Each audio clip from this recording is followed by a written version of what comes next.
Somewhere between the first draft and the final version of the legal document used to sell apartments at 432 Park Avenue, a single word changed.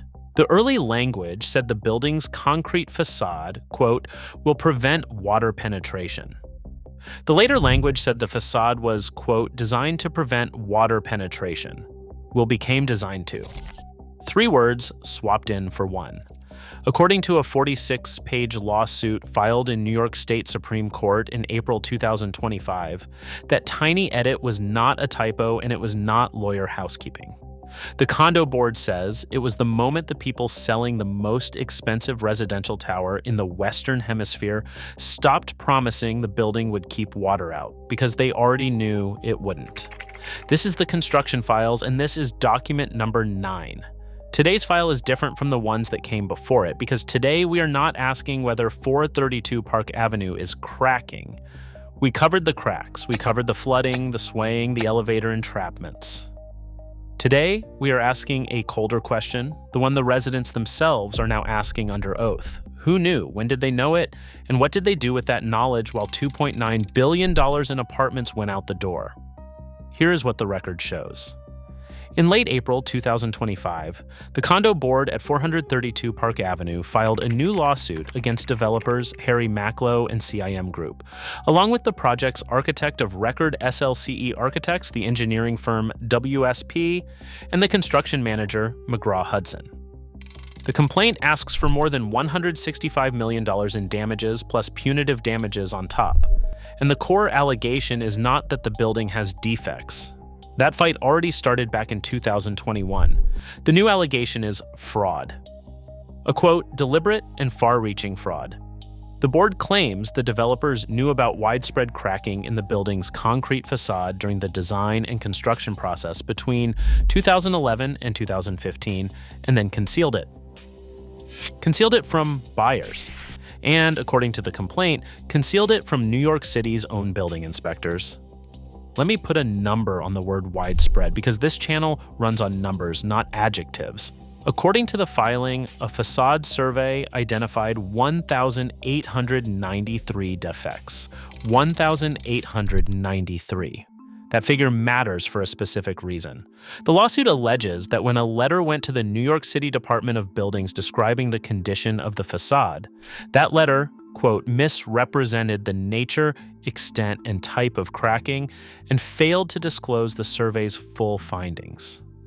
In plain language, the residents are alleging that the city was given a sanitized picture while the real count sat in a file. Now, before we go further, the standard line, and on this file it matters more than usual. Everything I just described is an allegation in an active lawsuit. The developers have not been found liable for fraud. In the earlier litigation, the building's sponsor publicly defended 432 Park as Manhattan's premier residence and said the structure has performed remarkably well. The defendants will have their day in court, and that earlier case has already generated more than 4 million pages of court documents, which tells you exactly how hard both sides are fighting. What we are doing today is reading the residents' side of the paper trail, because the paper trail is the story. To understand how a building like this gets sold while a defect list grows in the background, you have to go back to what 432 Park Avenue was supposed to be. Rewind to the early 2010s. Manhattan's Billionaires Row does not really exist yet as a brand. Macklowe, one of the most famous and most aggressive developers in New York history, has assembled a site on Park Avenue between the 56th and 57th Streets. The design by architect Raphael Vignoli is radical in its simplicity. A pure white concrete grid, 96 stories, 1,396 feet tall, and unbelievably thin. The height to width ratio is 15:1. For comparison, a standard pencil is about 30:1. This building is, structurally speaking, half a pencil standing on its end over Midtown Manhattan. And here's the engineering decision that everything else in this file flows from. On 432 Park, the white concrete grid you see from the street is not decoration. It is the structure. The facade is the skeleton. The exposed concrete carries the building's loads while also serving as its skin against New York weather.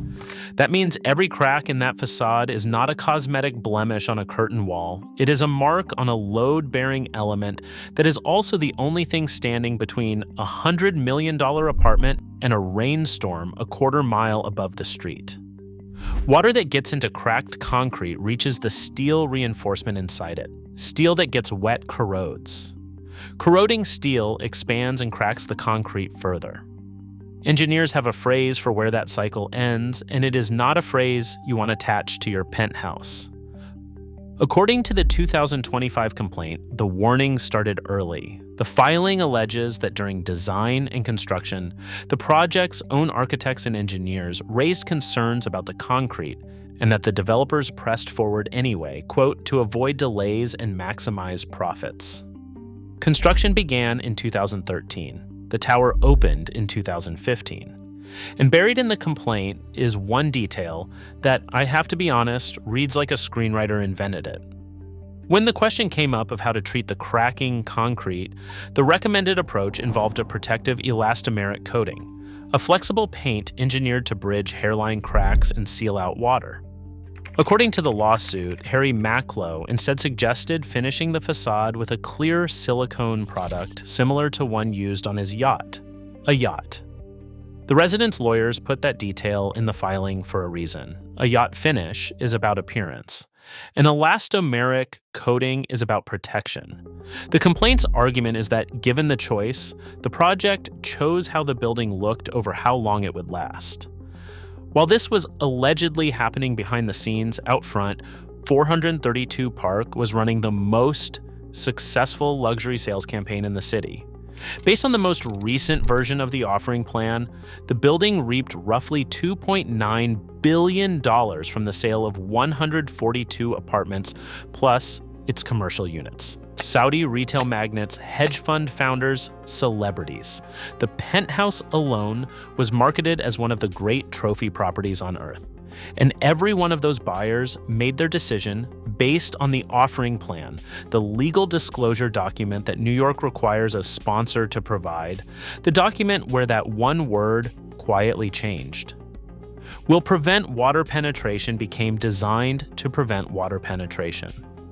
The complaint alleges the offering plan was modified multiple times in ways that shifted responsibility for the flaws away from the sponsor.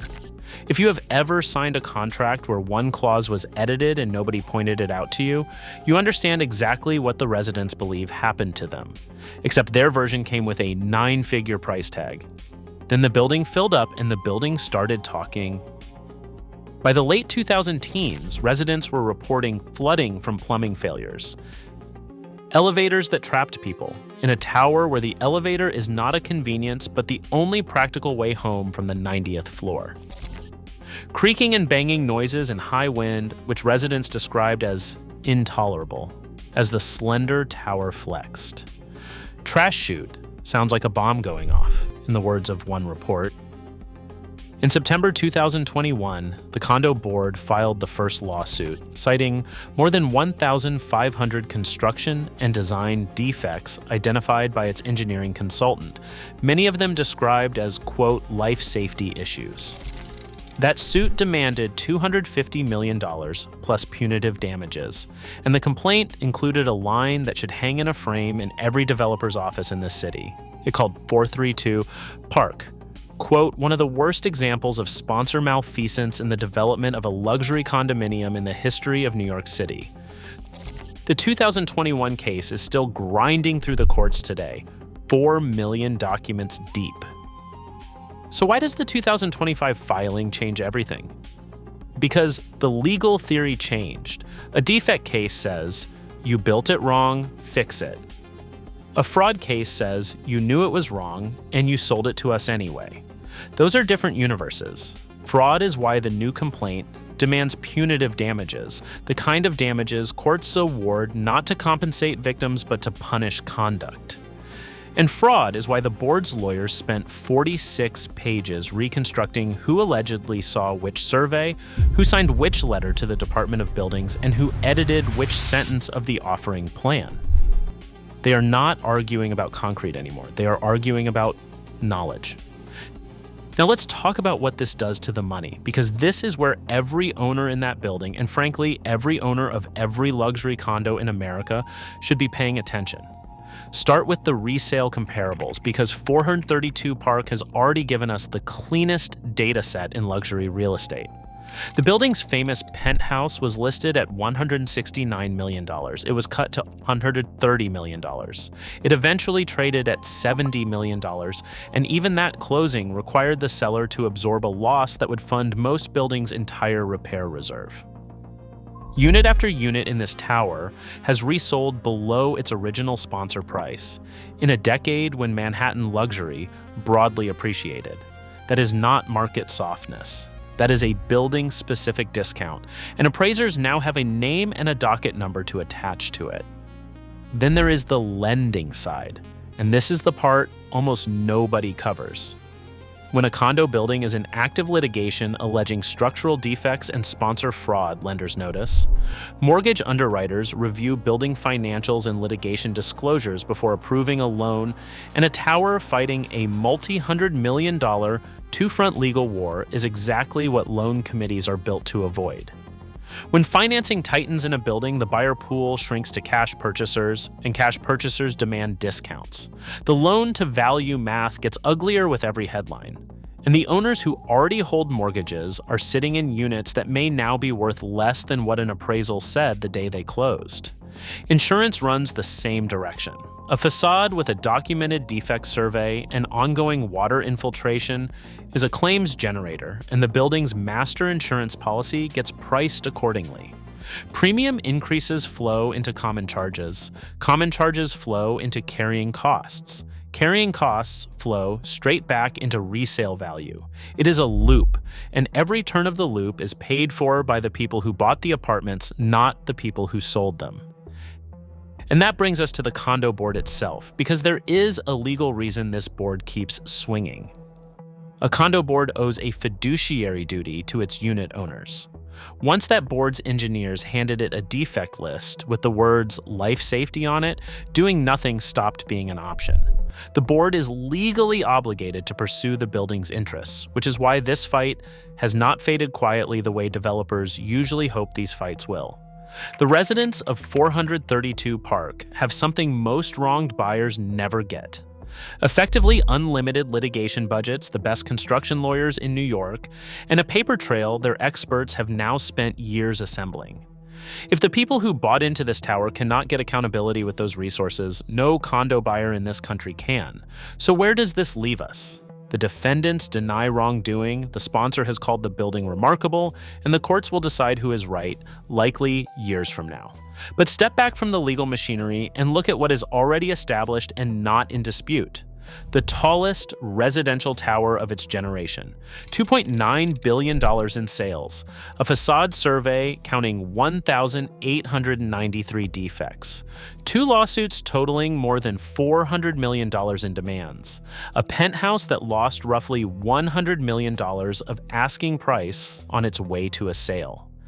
And one quiet edit in a sales document, will to design to, that a court is now being asked to read as a confession. The buildings in these files always tell the truth eventually. Concrete cannot lie, water always finds the crack, and paper, it turns out, keeps a record of exactly when the promises changed.